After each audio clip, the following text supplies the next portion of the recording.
So, you want to know my predictions about the highly anticipated Final Fantasy VII Rebirth? Let's not waste any more time then.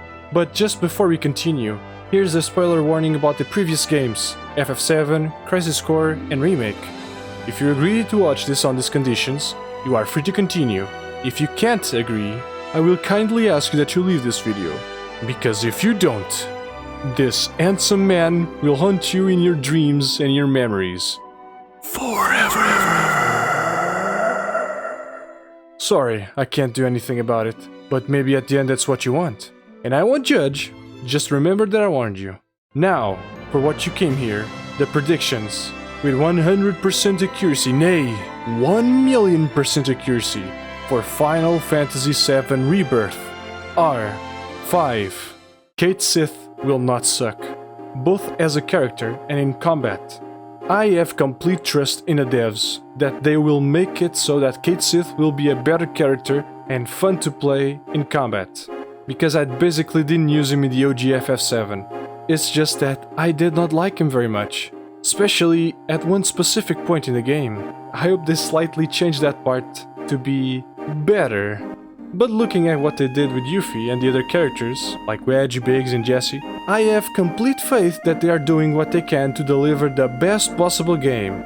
I mean, look at Roach. Who doesn't like him? A complete new character in the FF7 story, and it's amazing. I love him, and I can't wait to see more of him in the future. What do you think? Share your thoughts in the comment section. When the game comes out, let's see who was right. Because now is 4.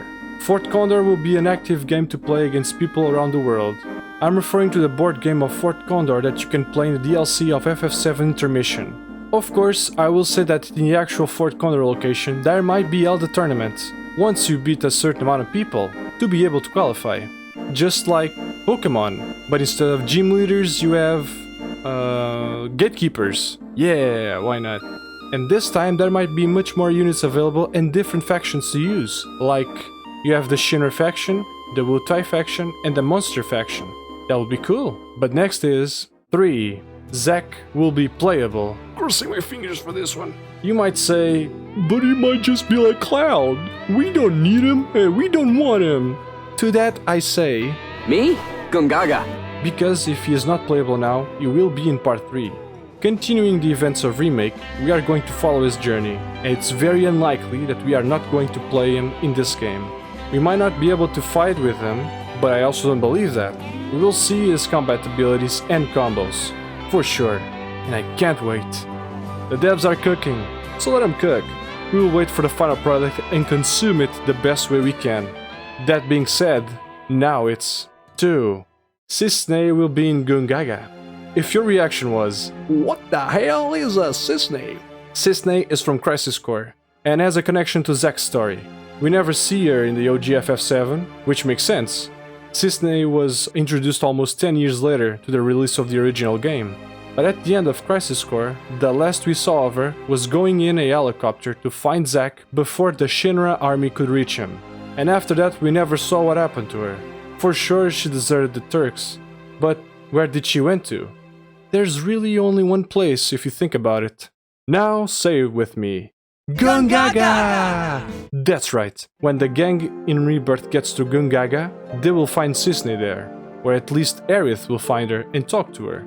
In the original, the only thing we get in Gungaga that's related to Zack was the interaction that Cloud has with his parents. If Aerith and or Tifa is in the party, when they asked about Zack's whereabouts, both Tifa and Aerith have hard reactions to this.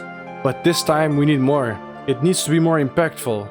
Cissnei being there, after deserting the Turks, is keeping an eye on Zack's parents. It's my headcanon for now. There might even be a grave for Zack in the outskirts of the village. I don't think Zack's body is really there. It would be to symbolize his resting place, but only she would know about it, and what really happened to him. When we find Zack's parents in Rebirth, they will still be waiting for him back home. And now, for the final. 1. Cloud's Buster Sword will break, and Aerith will die. Similar to what happened in the OG FF7 at the Northern Crater, but this time you have your full party. With Aerith there, I mean. She survives her fate before this part, and after that everyone does some happy snowboarding and gets to their destination. Then the hard part will start.